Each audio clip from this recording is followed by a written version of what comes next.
Okay, well, I think we better get started here.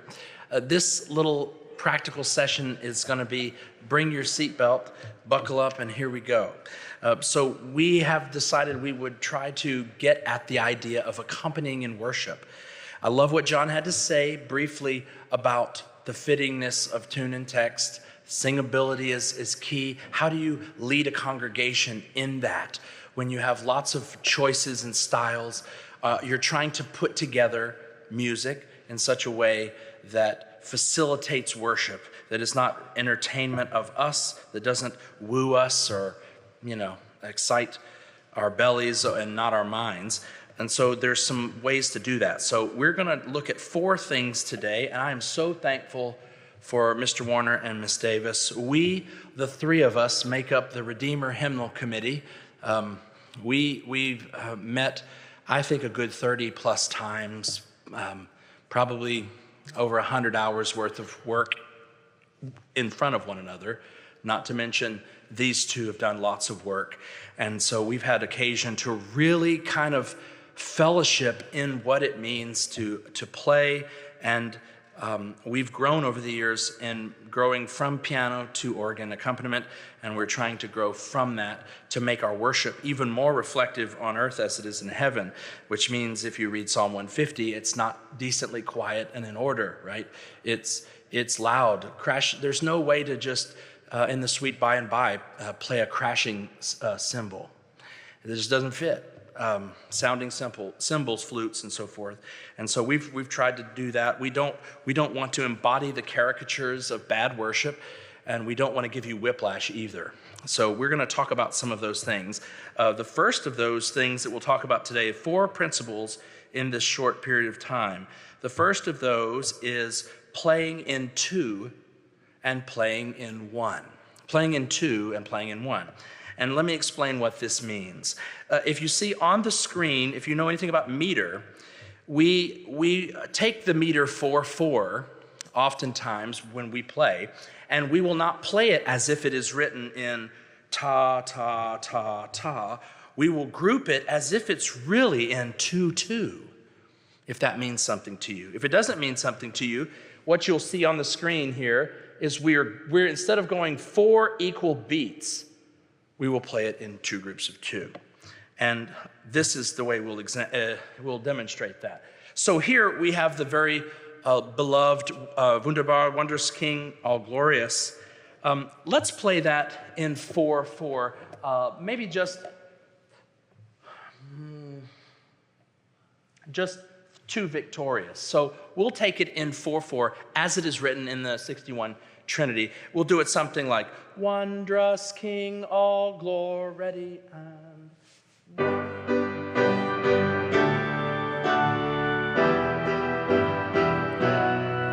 That's enough. That's enough. And now, instead of doing it that way, there's a better way to do it without going faster. Instead of going in 4, let's go in 2. So, Wondrous King, all glorious, ready, here we go.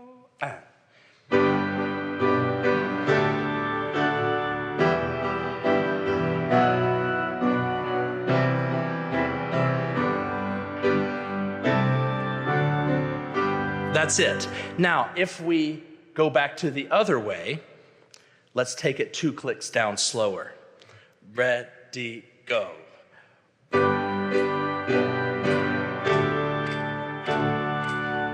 Okay, that's enough. You see, this is, you can see how this actually becomes and we didn't practice our timing on this. I gave them a lovely little bullet point, but they've had a lot of playing to do over the last few days. What I wanted you to see is grouping your beats. So as pastors, as musicians, when you are encouraging your congregations in singing, it's not so much, like I said yesterday, that you want to just go faster. The CREC sin in church music is to just go fast. Is it dragging and boring? Okay, go fast. Sing loud and go fast. That's the only 2 tools we often want to do. If you want to step it to the next level, you want to speak of beat grouping. So beat grouping, let's sing a little bit of this into, this thing is going away on me, I'm trying to save Braden. First of all, I want to publicly tell you how much Braden has done technologically. I appreciate Pastor Wilkins being thankful to me, but it's all him on the tech side of this.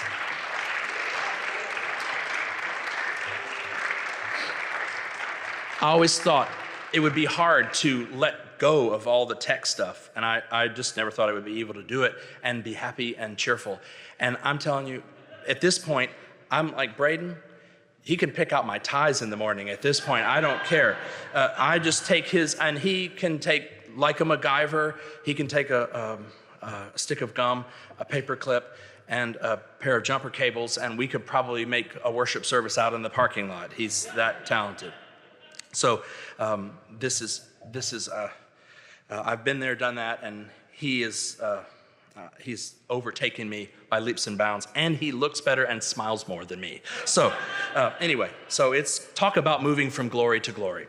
But let's sing a little bit of this one time through, but I'm going to be nice to you here and let you sing it with 2/2 in the meter. This is from our new hymnal. This is the engraving that you'll see. Some of you have said, hey, can we get those lyrics a little bigger, a little bit larger than IRS font size there? And we've tried to accommodate. So let's sing through this one time. Do your best there. We're going to go 1 and 2 and ready. Give us a chord here. Ready and.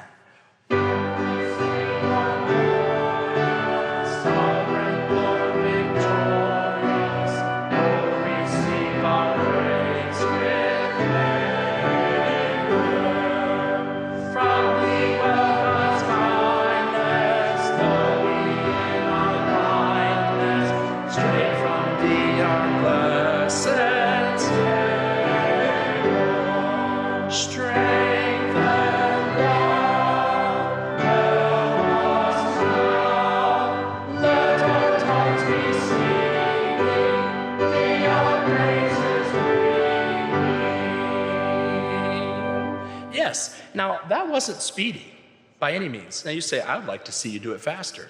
You could, but you also could do it slower if you needed to, and it still won't drag. It all is in doing it in 2. So if you want to speak to your musician, say, hey, on this hymn that's in 4/4, can we do that in 2, you might say. Can we do it in 2 instead of in 4? And this is why you want your musicians to be able to speak in those language, in those terms. Because if you're just hanging on for dear life for each of those quarter notes, and the principle here in nerdery is that just like you go to the beach and there's the waves come in and they go out. There's an ebb and a flow. There's a rise and a fall. You're trying to create that in the beats and in the line of how you accompany in worship. That's really the goal. You're trying to actually infuse musicality and not rigidity and a woodenness that can be in there if you're just hanging on for dear life, like I am when I'm on the organ bench, right? When there's COVID and everybody's on vacation and they're like, you there, you get on the organ bench. That's what I feel like. I'm barely hanging on for dear life. Well, we don't want to do that. All right, so that is our first example of in 1. We have another example. We won't sing as much of it here. We'll just go to a little example of this one. This one is playing in 1, playing in 1. 3/4 time we can play in 1, 3/2 time we can play in 1. And that means when you say we're playing in 1, we're really bringing out a strong downbeat is what you might hear. All right, from the downbeat you might hear a musician say. What does that mean? If you're in 3, triple meter, 1, 2, 3, 1, 2, 3. The most important beat is the 1, 1, right? If you want to waltz, it's move, and then it's flourish, flourish, right? Step, step, change, change, step, change. It's the downbeat. So if you apply that principle in your worship, if you want to sing this next hymn, How Sweet and Awful, we're going to demonstrate this. It's the How Sweet and Awful St. Columba tune, but we're going to sing it to one of the settings that'll be in this new hymnal, The King of Love, My Shepherd Is. I think we will do that here. This thing is going off on me. Is that, there we go? Oh yes, very good. So if we're doing this in 1, we're going to go, the King of Love, my shepherd is, where We bring out the start of each measure. In fact, it could be said that music notation, Mr. Hodges could explain far more eloquently, in modern notation, really, the bar line is telling you where is the strong beat returning. That's really, push your glasses up, that's the nerd explanation of it. But music notation for centuries didn't have bar lines. It was just a whole bunch of whole notes and half notes and double whole notes and things like this. So we want to go, the King of Love. Let's try it in the good way. So let's give me the E flat. I don't have one. Here we go. One and go. The King of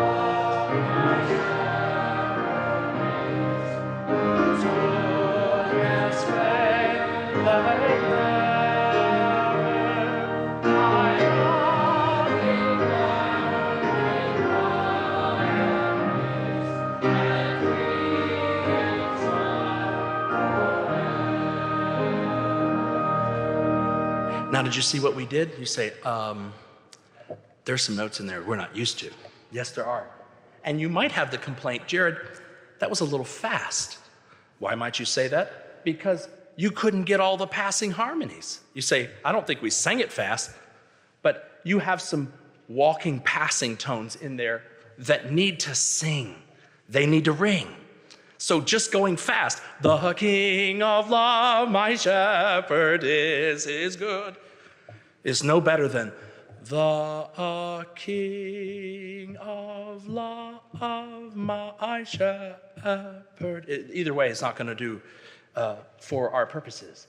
So let's take it one clip slower and see if you can sing it. This is also from the new hymnal with some moving notes in the accompaniment. Some of you will know their version very well. Ready?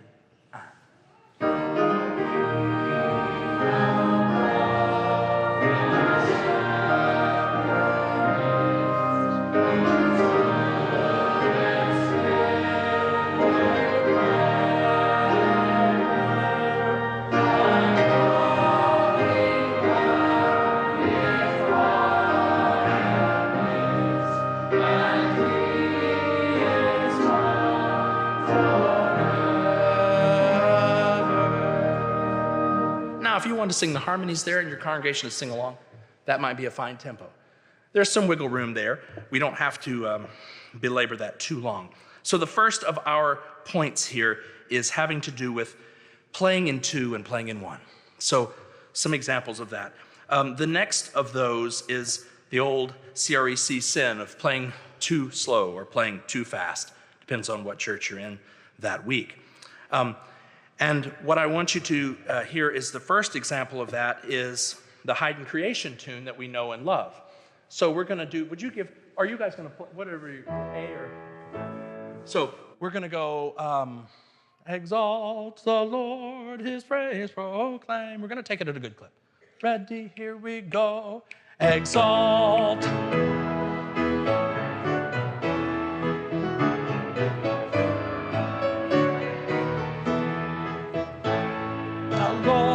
House ever stand and humbly serve at his command. The Lord is good, his praise proclaim, since it is pleasant.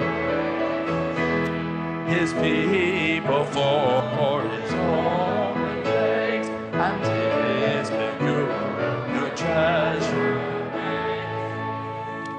Benty right here, he would say, you just horse and buggied through the roses, right? Why? Because we did not first of all, we couldn't get all the syllables very well, could we? And there's a lot of melisma in this hymn. So this hymn really wouldn't be one we would want to do super fast. Another one, and why would you say that, Jarrod? Why would you not want to do that super fast? Well, because you've got, not on this side so much, but when you get over here, since it is pleasant praise, I mean, you have a lot of ornamentation there that you don't want to miss. You don't want to just, right along, right? And miss the beauty of letting those notes sing. Now, you don't want to stop there, have a prayer meeting around each of those measures either. So the ditch is on both sides of the road, and we don't want to be in either. But if we are working as accompanists, We want to keep you just a little bit faster than you want to go without making you feel like we are your dog, or you're our dog on a leash and we're pulling you, right? You could pluck a nice note on the tension on that leash line. It's so tight because we're pulling you along. We don't want to do that. We also don't want, as accompanists, and we've talked about this a good bit, that you're not a whippet at the racetrack, those little greyhound type dogs where they put that little fake rabbit around there and you never catch up with that rabbit. It's just you're lapping the track. We don't want to do either of those things. So we would slow that down a little bit. And then similarly with Oh, the Deep, Deep Love of Jesus. This one we don't want to go so fast on, not because it's in 4 flat minor, which makes my fingers tie up in knots here, but because look at all the ornamentations of a triplet on each of these beats. Oh, the deep, deep, what is the key? We're in F minor here. Oh, the deep, deep love, right? It would be hard to go, oh, the deep, deep love of Jesus, Wilbur. You'd be pretty worse off if you go too fast, right? Vast, unmeasured, boundless, free, right? It'd just really be unhelpful. And especially when you think about, oh, the deep, deep love of Jesus, there's no depth of time, much less depth of space when you sing it that way. If the form and content matters, then these things are not just nerdery for a select few who like to hear themselves speak. These things actually matter. And these, believe it or not, are the things that you all say to us after you say thank you for playing. Hey, that went really well, or that was a different one, right? Or we get that feedback, and we give each other that feedback. Wow, that was not like we thought, or that one went faster, or ooh, that got away from us there, or sorry about that, I hit the wrong note, And Mr. Warner and I have done that, and Ms. Davis and I have done that, where we've moved singability around there. So this is one you don't want to sing. Let's just sing the first phrase, y'all. So, oh, the deep, deep love. And we're going to sing it in that same two. The half note is the beat. Ready, here we go.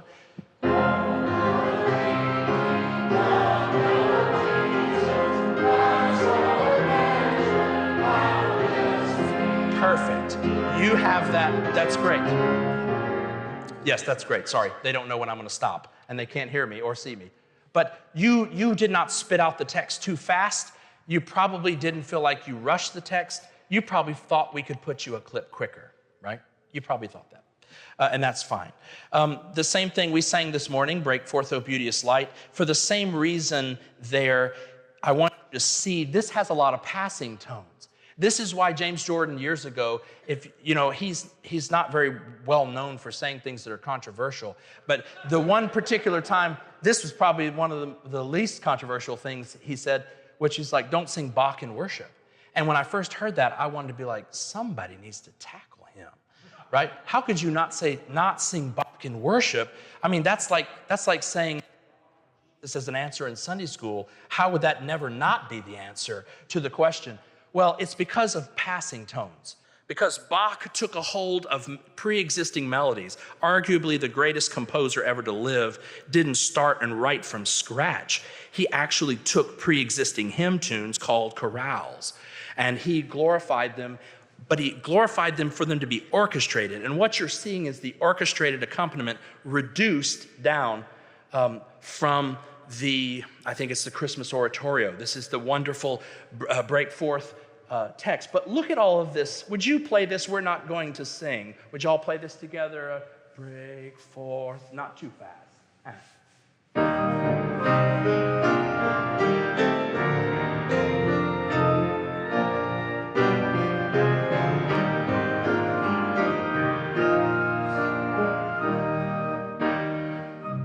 Yes, I didn't see. Now they're ready to stop because they're like, you've done that to us 3 times already. We're not going on. Yes, but look at all these notes. If you go too fast here, break forth, O beauteous heavenly light, and usher in the morn. That's what you're almost going to feel like. Why? Because what is Bach doing? He has an orchestra playing. Now, if you want to strip all these extra notes away, these passing tones, then that's fine. But especially when you get here to the end, our peace eternal, dee-da-da-da-dum, right? Making here. I mean, you're not going to get all those notes in the tenor part if you go too fast. And you may say, well, I mean, we don't want to go slow, Jarrod. Well, yeah, you don't want to go slow. I'm right there with you. But you don't want to just rush over it. Bob, we had a baby eats a boy, right? You don't want to do that either, right? It's just running together. It's just gobbledygook. But what you have in our denomination is folks that mean well, and the only tool we know often to do, or the first tool we think to grab, is go faster, right? And I like to go fast. Some of you are like, Jarrod, aren't you Mr. Fast, right? Yeah, probably. I don't want to be too fast, but I don't want us to be afraid to go faster than we want. But I think we as a team here do not want to be a millstone around your necks, but we also do not want to give you whiplash either. So the devil is in the details of finding that middle ground. And so break forth, you can hopefully see what we're after here. We're after, if we're gonna sing Bach and not the versions that came before of A Mighty Fortress or other ones like that, Now Thank We and other things like that. If you're gonna sing Bach, you can't go fast. And you're gonna have to be ready, accompanists, there's a lot of notes to be played. And you say, Jarrod, why does that tend to slow down? Well, think about it. Every syllable has 2 notes. D, da, da, da, da. If I said ta, ta, ta, ta, and now I said D, D, D, D, D, D, D, D, D, D, we're gonna slow down over time. And you have more notes there. You're tempting your organist and your pianist to slow down. And so you don't want to do that always. It may be that the better thing for your congregations is to sprinkle, like wasabi, only occasionally in your food, right? So occasionally use the music of Bach and when you can, when it's glorious. And when you do it, you have to do it with eyes wide open and let it sing. Let all the parts sing. And have someone like these guys. If I'm on the bench that week, don't put that in there, okay? Otherwise, we're going to be Church of Christ in real quick time, singing a cappella. The next thing is, if we've gone from our second point of fast, slow, the third is accompanying chant. Along these same lines, how do we accompany chant? Well, the chant accompaniment touches on something I mentioned earlier, and that is you have to phrase it. So just like we can't see 4/4 time, wondrous King, all gloria, sovereign, robot, victorious. You can't treat this like that either. Of the Father's love okay, take that faster, that's not gonna work. Of the Father's love begotten, that's not gonna work either. It's got to have, the ocean wave has to crash and then it has to recede. It has to have that ebb and flow. Of the Father's love begotten, ere the world began to be, he is Alpha and Omega, right? That's what it has to do. It cannot do each of those notes, they're not egalitarian. Sorry, Democrats, these notes are not all created equal. Some get more stress and some get less stress, and they just have to get happy, right? And that's how God made it. So let's sing a little bit of that in the wooden way. So here we go. It's going to be of the Fathers. Just really feel those eighths for just an experiment in crazy. And of the Father's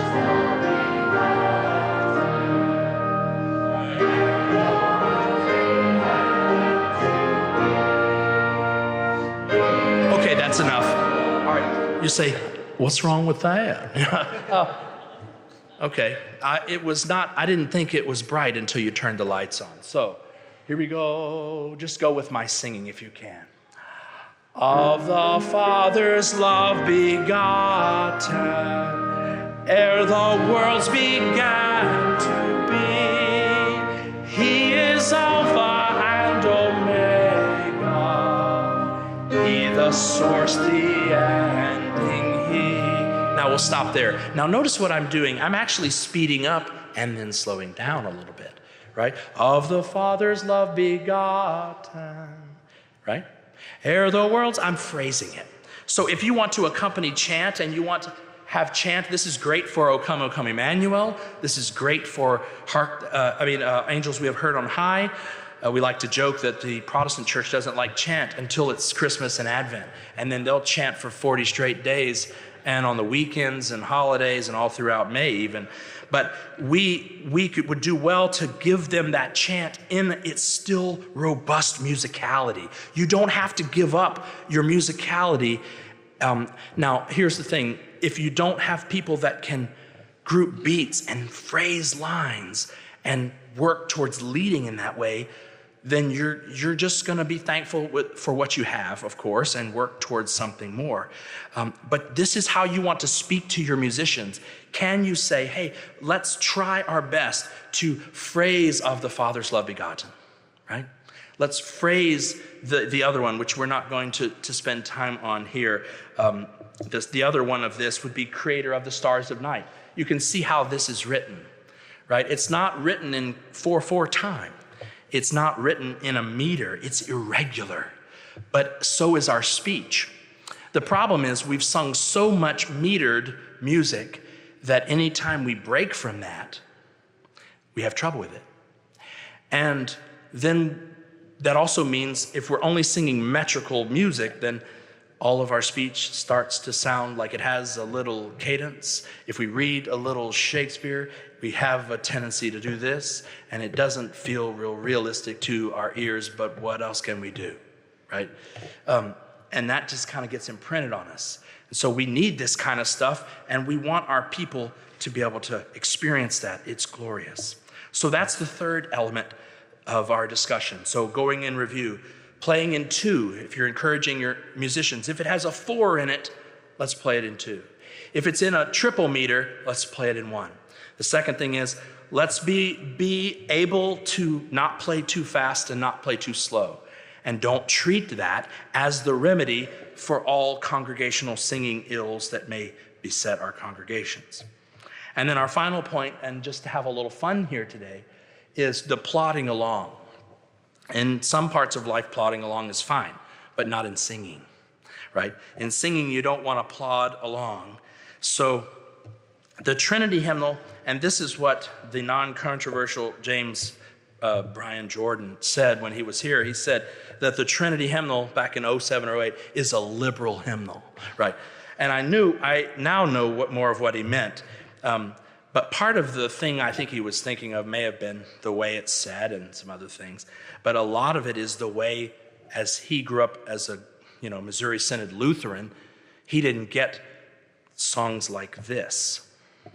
If thou but suffer God to guide thee, commercial break, right? Da da da dee da da da dum. He wouldn't have sung it that way. It's the same melody, but it's been slowed down. This is how, in a triple meter, which don't let the 6/4, you're getting to see how the sausage is made. This is not an incomplete version. It will not say 6/4 in our hymnal. It'll probably just have nothing, right? So then you have to actually say, where's the beat? Instead of just having to go, if thou but suffer God, 1, 1, 2, 1, 1, 2. No, we don't want that. We don't want this robotic stuff. So let's sing this. It's the same tune in both cases, mind you. That's what we have to keep in mind. It's the same tune, right? Now, there is a sharp there that we actually add into there when we play it to make it sound good.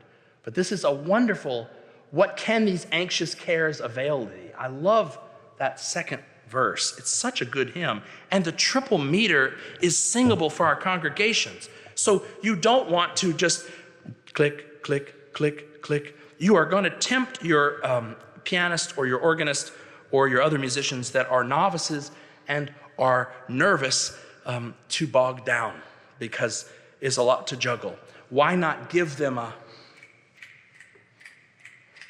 So that's what we want to do. We don't want to plod, we want to dance. So let's see, would you give me a G minor? So it would be, the downbeat suffer would be our accent. Ready and, no. If thou but soft, ready and. If thou but suffer God to guide thee and hold thee. It dances. Ba, ba, bum. Da, da, da.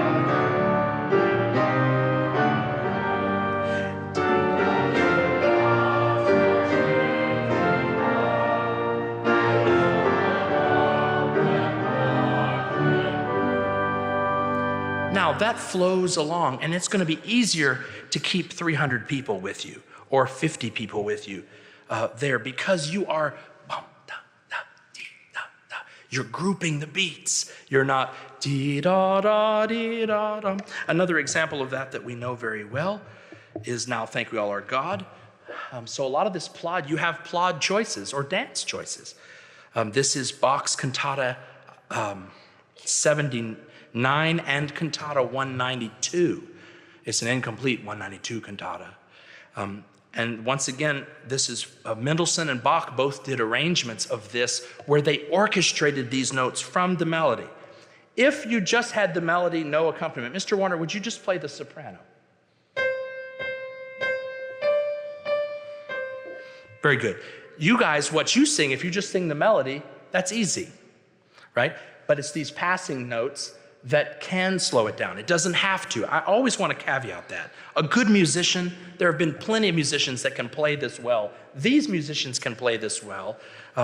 But why not, if you have new people coming into your churches, that you reduce the musical temptation and you don't throw on them maybe all of the musical weird at first, right? Maybe you just throw them a little bit of the weird and you say, this is not the weird. Yes, it's not the weird. But if you have a small congregation that can't really sing as confidently, let's set them up for success and make it a little more punchy, or as I like to say, a little more caffeinated. Let's sing it this way, just a little bit here. So now, this is one of those in twos again. And now thank we all. All right, now let's stop there. Now, let's sing Who Wonders, the second phrase, but at 2 clips faster, still keeping our 2. Who, ready, and go. Who wonders things have done?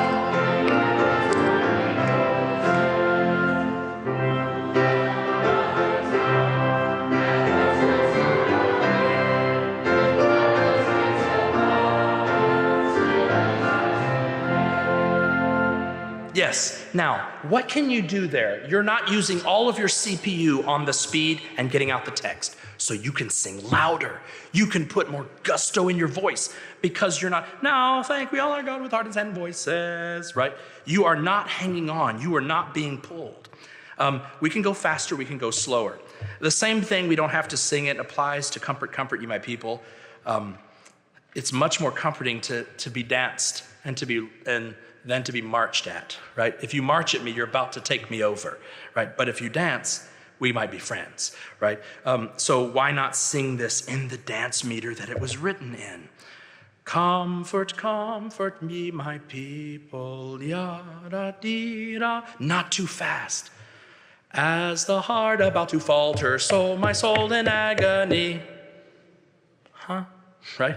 Long flowing streams of water, right? You don't want to sing that setting of 42, the Genevan, too quickly, but you can move it along. And that's what we want. You want to move it along so that the text, like we said yesterday, you want to accompany so that the music is singable and the text is singable. They have to both be. If either of them, like John said about reconciliation, as I mentioned, if either of these are not singable, then it is not singable. If we get a flag, it's a flag all the way around. The same thing about, we'll close with the Mighty Fortress. The Bach version of A Mighty Fortress, the eighth and final movement of Cantata 81 is where the harmonization came from. The Cantus Christi took the Heinrich Schütz version and the Bach version, and it adds even more notes in here. Mr. Warner, would you just play the first system of this? In the Schütz, yes. Mm-hmm.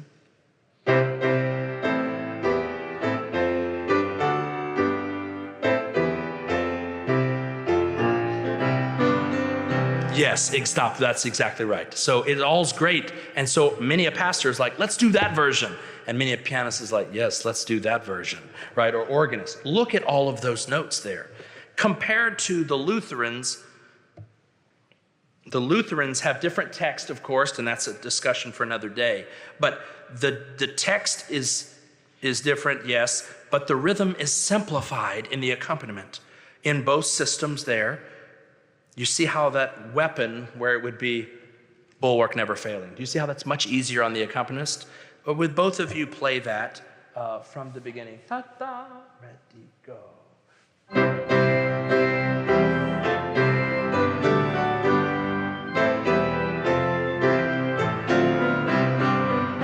Okay, that's good. Yeah, so do you see that? That is easier on them, and it's actually clearer for you.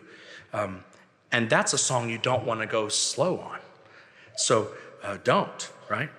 We will close with that one here. We've gotten through all of the lists. Let's stand and sing that, and then we'll wrap up. It's not built on the rock, but we will close out our conference by singing just one verse of that at a good clip. And I'm not going to conduct. I'm not reverting back to my Baptist ways.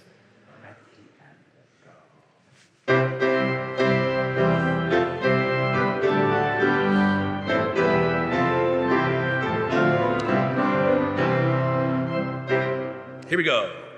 A mighty fortress is our God, a trusty shield and weapon. He helps us free from every need that hath us now o'ertaken. The old evil foe now means deadly woe. Deep guile and great might are his dread arms in fight.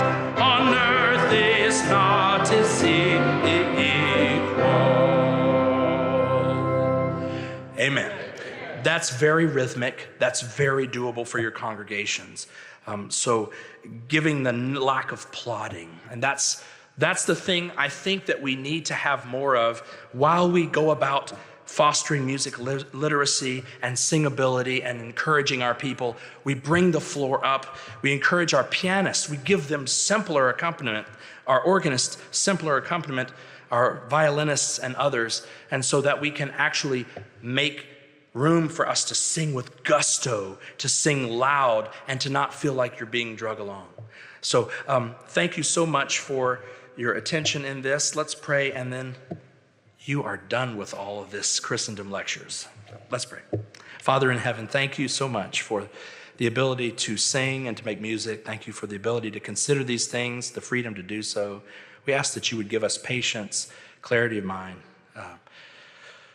joyful spirits, and thankfulness as we go about doing all these things, that we wouldn't be wagging of fingers, but that we would be eager to keep at it, to make an even better sacrifice and work because of what you've done for us, both as musicians and singers and worshipers every day. Thank you for this conference, and we ask your blessing as we depart from it. In Jesus' name, amen. Thank you all.